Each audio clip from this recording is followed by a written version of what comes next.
Assalamualaikum warahmatullahi wabarakatuh. Kami dari kelompok 8 akan mempresentasikan hasil diskusi kelompok kami. Perkenalkan, saya Karissa Firda Agustin dengan NPM akhir 021. Perkenalkan, nama saya Alisa Dahayu Gayatri, NPM akhir 135. Perkenalkan, saya Aisyah Holifatur Rasida dengan NPM akhir 150. Perkenalkan, nama saya Kalatri Amanda Bisono, NPM 24013010159. Perkenalkan, nama saya Evi Dia Pusdasari dengan NPM akhir 214. Nama saya Adrian Mansur Kusuma dengan NPM akhir 389.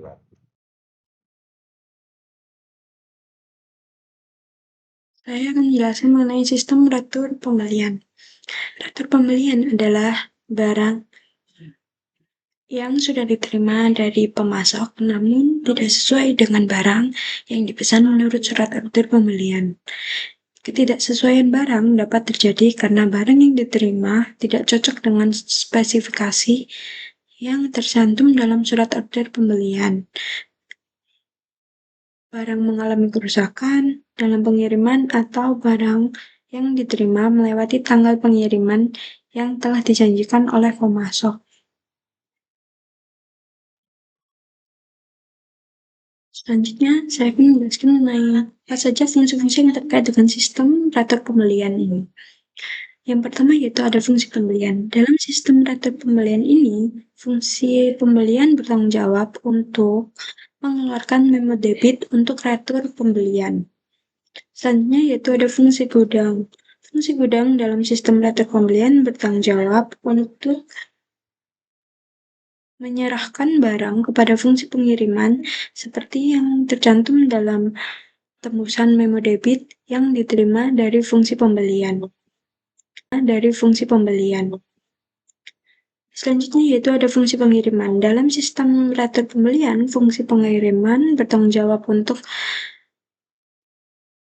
mengirimkan kembali barang kepada pemasok sesuai dengan perintah retur pembelian dalam memo debit yang diterima dari fungsi pembelian. Yang terakhir yaitu fungsi akuntansi. Dalam sistem retur pembelian, fungsi akuntansi bertanggung jawab untuk mencatat transaksi retur pembelian dalam jurnal retur pembelian atau jurnal umum, mencatat berkurangnya harga pokok persediaan karena retur pembelian dalam kartu persediaan, dan mencatat berkurangnya utang yang timbul dari transaksi retur pembelian dalam arsip kas keluar yang belum dibayar atau dalam kartu utang. Selanjutnya yaitu dokumen yang digunakan dalam sistem retur pembelian. Yang pertama yaitu ada memo debit dan laporan pengiriman barang. Pada slide sudah ada contoh untuk memo debit dan laporan pengiriman barang. Memo debit merupakan formulir yang diisi oleh fungsi pembelian yang memberikan otorisasi bagi fungsi pengiriman untuk mengirimkan kembali barang yang telah dibeli oleh perusahaan dan bagi fungsi akuntansi untuk mendebit akun utang karena transaksi retur pembelian.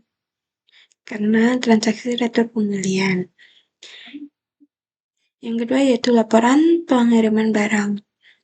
Laporan pengiriman barang ini dibuat oleh fungsi pengiriman untuk melaporkan jenis dan kuantitas barang yang dikirimkan kembali kepada pemasok sesuai dengan perintah retur pembelian dalam memo debit dari fungsi pembelian. Selanjutnya, apa aja sih catatan akuntansi yang digunakan dalam sistem atau dalam mencatat transaksi retur pembelian? Yang pertama ada jurnal retur pembelian atau jurnal umum. Itu digunakan untuk mencatat transaksi retur pembelian yang mengurangi jumlah persediaan dan utang dagang. Jika perusahaan tidak menggunakan jurnal khusus, biasanya karena rendahnya frekuensi transaksi retur pembelian, perusahaan menggunakan jurnal umum untuk mencatat transaksi retur pembelian ini. Yang kedua ada kartu persediaan. Dalam sistem retur pembelian, kartu persediaan digunakan untuk mencatat berkurangnya harga pokok persediaan karena dikembalikannya barang yang telah dibeli pada pemasoknya. Yang terakhir yaitu ada kartu utang. Dalam sistem retur pembelian, kartu utang biasanya digunakan untuk mencatat berkurangnya utang kepada debitur akibat adanya pengembalian barang kepada debitur. Jika perusahaan menggunakan voucher payable procedure, berkurangnya utang kepada debitur catat dengan cara mengarsipkan memo debit dalam arsip bukti kas keluar yang belum dibayar menurut nama debitur. Nah, kemudian ada praktik yang sehat. Nah, salah satu cara untuk pengawasan formulir yaitu bisa dengan menggunakan formulir bernomor unit tercetak. Nah, formulir bernomor unit tercetak ini kemudian dipertanggungjawabkan oleh fungsi yang bersangkutan. Contohnya yaitu fungsi pembelian dan fungsi pengiriman. Kemudian yang selanjutnya yaitu ada bagan alir dokumen sistem retur pembelian. Nah, bisa dilihat pada slide. Bagian yang pertama yaitu bagian pembelian. Nah, pada bagian pembelian itu bertugas membuat ketika retur dimulai, bagian pembelian yaitu bertugas membuat memo debit. Nah, memo debit ini sebagai dokumen pengakuan barang yang akan dikembalikan pada pemasok. Kemudian yang kedua yaitu bagian gudang. Nah, bagian gudang ini menerima memo debit dari bagian pembelian, kemudian mengirimkan barang yang akan diretur ke bagian pengiriman. Selanjutnya pada bagian pengiriman, dia kan udah menerima barang dari gudang, kemudian bagian pengiriman ini membuat laporan pengiriman barang, kemudian mengirimkan barang dan dokumen ke pemasok atau disebut sebagai packing slip. Kemudian selanjutnya yaitu bagian utang. Pada bagian utang, dia ini menerima memo debit dan laporan pengiriman barang. Kemudian bagian utang ini membandingkan kualitas pada laporan penerimaan barang dan memo debit untuk validasi. Setelah cocok, dokumen-dokumen tersebut disusun untuk dikirim ke pemasok. Kemudian selanjutnya yaitu bagian kartu persediaan. Bagian kartu persediaan ini menerima dokumen dan melakukan pencatatan harga pokok atas persediaan yang dikembalikan. Kemudian bertugas untuk mengupdate kartu persediaan. Selanjutnya ada bagian jurnal. Nah, bagian jurnal ini membuat retur pembelian berdasarkan bagian jurnal ini membuat jurnal retur pembelian berdasarkan memo debit dan laporan penerimaan barang. Nah, hal ini itu penting untuk mencatat kekurangan utang dan persediaan di pembukuan. Nah, secara singkatnya nih, bagian pembelian ini merupakan inisiasi retur.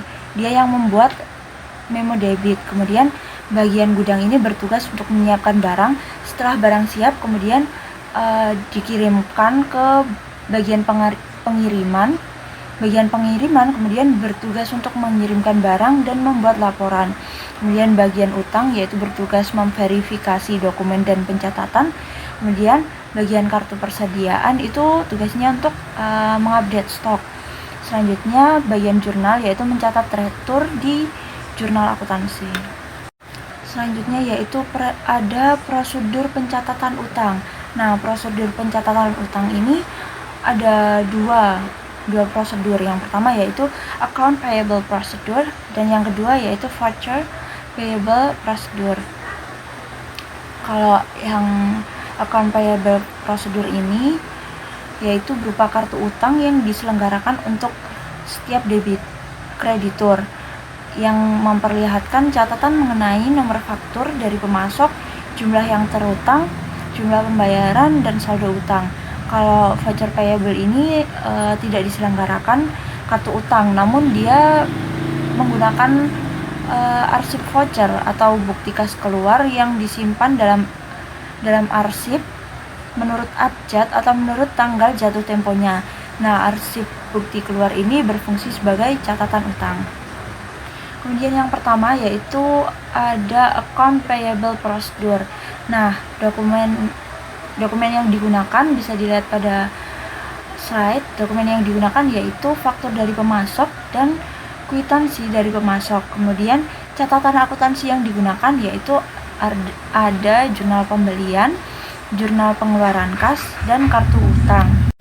Kemudian yang pertama yaitu account payable procedure. Nah, pada account payable procedure ini ada dua prosedur, yaitu ketika terjadinya utang serta ketika utang itu dibayar. Yang pertama yaitu ketika terjadinya utang. Nah, ketika terjadinya utang, dokumen yang digunakan yaitu faktur dari pemasok yang kemudian akan dicatat dalam jurnal pembelian. Kemudian jurnal pembelian ini diposting ke kartu utang. Nah, ketika utang tersebut sudah dibayar atau sudah dilunasi, dokumen yang digunakan yaitu kwitansi dari pemasok, kemudian dicatat dalam jurnal pengeluaran kas, kemudian diposting pada kartu utang. Lalu yang selanjutnya ini ada jaringan prosedur yang membentuk sistem retur pembelian. Ini tuh terdiri dari 3, yaitu yang pertama ada prosedur perintah retur pembelian. Retur pembelian ini kan terjadi atas perintah fungsi pembelian kepada fungsi pengiriman untuk mengirimkan kembali barang yang telah diterima oleh fungsi penerimaan kepada pemasok yang bersangkutan. Lalu yang kedua ada prosedur pengiriman barang. Fungsi pengiriman ini tuh mengirimkan barang kepada pemasok sesuai dengan perintah retur pembelian yang tercantum dalam memo debit dan akhirnya membuat laporan pengiriman barang untuk transaksi retur pembelian tersebut. Lalu yang ketiga ada prosedur pencatatan utang. Nah, fungsi akuntansi di sini itu berfungsi untuk memeriksa dokumen-dokumen yang berhubungan dengan retur pembelian dan mencatat berkurangnya utang dalam kartu utang ataupun mengarsipkan dokumen memori sebagai pengurang utang. Selanjutnya ada unsur pengendalian internal organisasi. Ini tuh ada 2, yaitu yang pertama itu fungsi pembelian harus terpisah dari fungsi akuntansi. Lalu yang kedua ini transaksi retur pembelian harus dilakukan oleh fungsi pembelian, oleh fungsi pengiriman, fungsi pencatat utang, dan fungsi akuntansi yang lain. Tidak ada transaksi retur pembelian yang dilaksanakan secara lengkap oleh hanya satu fungsi tersebut, karena transaksi itu harus dilakukan oleh lebih dari satu orang ataupun lebih dari satu unit organisasi. Yang berikutnya ada sistem otorisasi dan prosedur pencatatan yang terdiri dari 4, yaitu yang pertama memo debit untuk retur pembelian ini diotorisasi oleh fungsi pembelian. Nah, transaksi ini tuh diotorisasi dengan gimana sih? Transaksi ini tuh diotorisasi dengan cara membubuhkan tanda tangan pada memo debit. Lalu yang kedua, laporan pengiriman barang untuk retur pembelian ini diotorisasi oleh fungsi pengiriman. Laporan pengiriman barang ini tuh harus diotorisasi oleh fungsi pengiriman sehingga dapat menjadi dokumen pendukung yang sah dalam pencatatan berkurangnya utang dan persediaan barang. Lalu yang ketiga, pencatatan ke dalam akuntansi harus didasarkan atas dokumen sumber yang dilampiri dengan dokumen pendukung yang lengkap. Nah, dalam sistem retur pembelian, pencatatan mutasi utang dan persediaan itu harus didasarkan pada dokumen-dokumen sumber memo debit. Nah, dokumen ini tuh dilengkapi dengan laporan pengiriman barang yang diterbitkan oleh fungsi pengiriman yang biasa disebut dengan dokumen pendukung. Keempat ini yaitu pencatatan ke dalam catatan akuntansi harus dilakukan oleh karyawan yang diberikan wewenang. Nah, penyimpanan memo debit yang dilampiri dengan laporan pengiriman barang dalam arsip bukti kas keluar yang belum dibayar atau pencatatan memo debit ke dalam kartu utang ini diotorisasi oleh fungsi pencatatan utang dengan cara membubuhkan tanda tangan dan tanggal pencatatan ke dalam dokumen sumber. Nah, dokumen sumber ini tuh dapat berupa memo debit atau juga faktur dari pemasok. Oke, kita akan membahas praktik yang sehat. Praktik yang sehat di sini memiliki 2 poin, yaitu penggunaan formulir bernomor urut cetak. Formulir bernomor urut cetak ini membantu dalam pengawasan formulir. Dapat merancang formulir yang bernomor urut cetak untuk menciptakan praktik yang sehat dalam sistem pengawasan dalam retur pembelian formulir dan pokok memo debitnya. kedua yaitu dapat dipertanggungjawabkan oleh fungsi yang bersangkutan, yaitu fungsi pembelian dan fungsi pengiriman. Oke, kita akan membahas tentang bagan alir dokumen sistem retur pembelian. Bagan alir sistem pembelian. Prosedur dimulai dari bagian pembelian. Bagian pembelian membuat memo debit untuk menginformasikan bahwa ada barang yang harus diretur ke pemasok. Memo debit dibuat dalam beberapa rangkap atau dibuat beberapa salinan. Salinan tersebut akan dikirimkan ke bagian pengiriman. Bagian pengiriman menerima memo debit dari bagian pembelian bersama dengan laporan penerimaan barang. Bagian pengiriman menerima barang yang akan diretur dari bagian gudang. Setelah menerima barang, bagian pengiriman membuat laporan pengiriman barang sebagai bukti bahwa barang sudah dikirim kembali ke pemasok. Laporan pengiriman barang kemudian dikirimkan ke pemasok sebagai packing slip. Bagian gudang menerima salinan memo debit dari bagian pembelian. Berdasarkan memo debit tersebut, gudang mengirimkan barang yang akan diretur ke bagian pengiriman. Bagian gudang juga mencatat pengeluaran barang ke dalam kartu gudang untuk memperbarui stok persediaannya. Bagian jurnal menerima memo debit. Berdasarkan memo debit tersebut, bagian jurnal mencatat transaksi retur pembelian ke dalam jurnal retur pembelian. Bagian utang menerima memo debit dan laporan penerimaan barang atau LPB. Bagian utang membandingkan data pada memo debit dan LPB untuk memastikan kecocokannya. Setelah disesuaikan, bagian utang membuat surat pengurangan hutang kepada pemasok. Memo debit yang telah diverifikasi dikirimkan ke pemasok untuk mengurangi nilai hutangnya. Bagian kartu persediaan menerima salinan memo debit. Bagian ini mengurangi jumlah stok barang dalam kartu persediaan. Arsip mengenai bukti pengeluaran barang dan pembaruan kartu persediaan disimpan.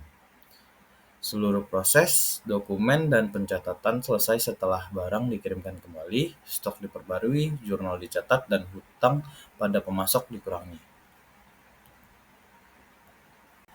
Oke. Selanjutnya prosedur pencatatan hutang. Prosedur pencatatan hutang sendiri terbagi atas 3, yaitu account payable procedure, voucher payable procedure, dan on time voucher procedure. Account payable procedure yaitu adalah catatan utang yang berupa kartu utang yang diselenggarakan untuk tiap kreditur yang memperlihatkan catatan mengenai nomor faktur dari pemasok, jumlah yang terutang, jumlah pembayaran, dan saldo utang. Kedua, voucher payable procedure tidak diselenggarakan kartu utang, namun digunakan arsip voucher bukti kas yang disimpan dalam arsip menurut abjad untuk menurut tanggal jatuh temponya. Arsip bukti kas keluar ini berfungsi sebagai catatan utang. Untuk on time voucher prosedurnya kita akan jelaskan di slide berikutnya.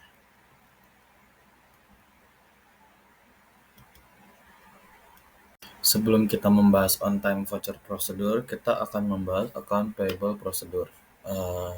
Seperti yang ada di bagan, prosedur dimulai saat perusahaan menerima faktur dari pemasok. Faktur ini adalah tagihan resmi atas barang atau jasa yang telah dikirimkan pemasok. Setelah menerima faktur, bagian akuntansi dan akan mencatatnya ke dalam jurnal pembelian. Pencatatan ini sendiri berfungsi sebagai bukti bahwa perusahaan memiliki kewajiban atau liability untuk membayar hutang kepada pemasok. Selanjutnya, informasi dari jurnal pembelian kemudian masuk ke kartu utang. Di kartu utang sendiri akan tercatat transaksi timbulnya utang, siapa pemasoknya, berapa jumlah yang harus dibayar, dan kapan jatuh temponya.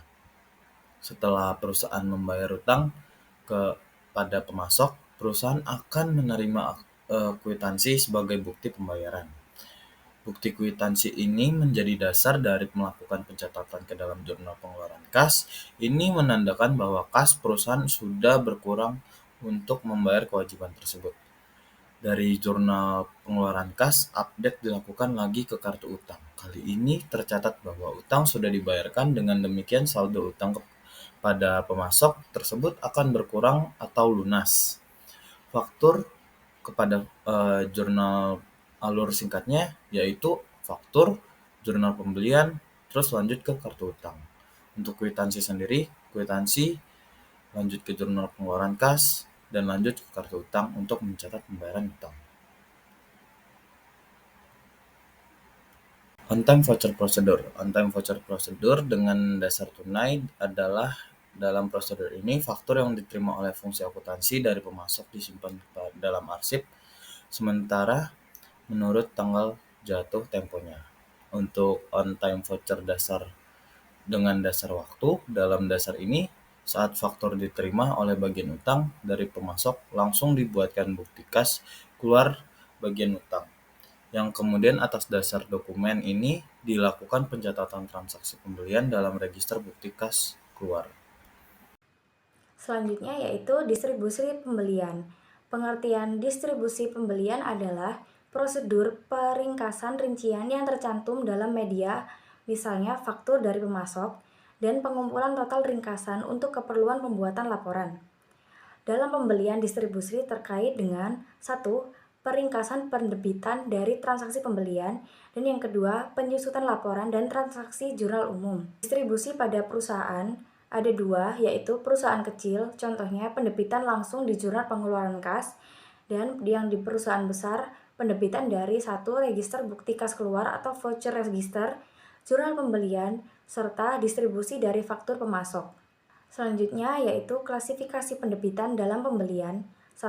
Untuk bahan baku, ada 3 jenis, yaitu jenis bahan baku, produk yang menggunakan bahan baku tersebut, dan kombinasi dari jenis bahan baku dan produk. Yang kedua, untuk suku cadangan. Yang ketiga, untuk beban dari pembelian jasa, yaitu menurut jenis beban, menurut fungsi atau pusat pertanggungjawaban, dan kombinasi jenis beban dan pusat pertanggungjawaban. Selanjutnya yaitu metode distribusi pembelian. Distribusi pembelian adalah prosedur peringkasan rincian transaksi pembelian dan pembayaran dalam sistem akuntansi yang dilakukan untuk keperluan pembuatan laporan keuangan. Metode distribusi pembelian ada 5, yaitu 1. Metode jurnal berkolom atau metode spreadsheet. 2. Metode akun berkolom. 3. Metode akun tunggal atau unit account method. 4. Metode tiket tunggal atau unit ticket method. Dan yang kelima adalah metode distribusi dengan komputer. Metode distribusi pembelian ada 3, yaitu jurnal berisi kolom-kolom untuk klasifikasi biaya atau persediaan. 2. Digunakan untuk distribusi debit transaksi pembelian. Dan ketiga, faktur pemasok dicatat saat faktur disetujui untuk dibayar. Berikut adalah contoh jurnal-jurnal pembelian. Metode yang selanjutnya yaitu metode akun berkolom. Nah, metode akun berkolom itu menggunakan sumber informasi untuk posting ke dalam akun berkolom, yaitu register bukti kas keluar. Dalam akun berkolom itu memiliki kolom sebagai berikut. Yang pertama itu ada jurnal, ada tanggal, kemudian ada jurnal, ada total beban, beban bahan bakar, beban bahan lain, beban upah, beban tunjangan, beban pajak, beban reparasi, dan beban penyusutan. Nah, ini itu adalah contoh akun berkolom dalam departemen listrik di akun beban-beban. Kemudian ada metode akun tunggal. Akun tunggal ini digunakan untuk mendistribusikan pendebitan yang muncul dari transaksi pembelian. Transaksi pembelian yang dimaksud itu adalah yang sudah sesuai dengan prosedur. Yang pertama yaitu faktur yang sudah disetujui untuk dibayar diurutkan menurut klasifikasi yang sudah ditentukan. Yang kedua itu membuat pre-list tape dari faktur yang sudah disertai. Yang ketiga itu faktur akan diposting ke akun yang bersangkutan, dan jumlah yang diposting ke akun itu harus dijumlah dan diposting ke akun kontra yang bersangkutan dalam buku besar. Kemudian dicocokkan dengan pre-list tape. Nah, kemudian prosedur yang terakhir yaitu laporan akan dibuat berdasarkan informasi yang sudah terkumpul dalam akun. Materi selanjutnya yaitu tentang metode tiket tunggal. Tiket tunggal itu dibuat berdasarkan transaksi bukti kas keluar yang nanti akan direkap, sehingga jumlahnya itu akan diposting ke dalam akun kontrol yang bersangkutan dalam buku besar. Nah, metode tiket tunggal itu awalnya itu berasal dari bukti kas keluar, kemudian akan dibuat tiket tunggal dari bukti kas keluar. Tiket tunggal itu akan membuat rekapitulasi tiket tunggal dan setelah ada rekapitulasi tiket tunggal akan diposting ke dalam buku besar. Sama halnya pada akhir bulan, tiket tunggal itu akan diambil dari arsip, kemudian membuat rekapitulasi tiket tunggal dan dihasilkan bukti kas keluar. Bukti kas keluar itu akan berguna sebagai summary strip yang akan berfungsi sebagai laporan. Nah, metode selanjutnya yaitu tentang metode distribusi dengan komputer. Metode ini dilakukan dengan memberi kode transaksi yang terjadi sesuai dengan klasifikasi yang sudah diinginkan oleh perusahaan. Nah, dalam metode ini, proses pengurutan akan dilakukan oleh program komputer. Karena tiap akun itu akan diberi kode-kodenya masing-masing, maka untuk mengupdate arsip baru itu akan lebih mudah, sehingga laporan yang dihasilkan itu juga lebih akurat.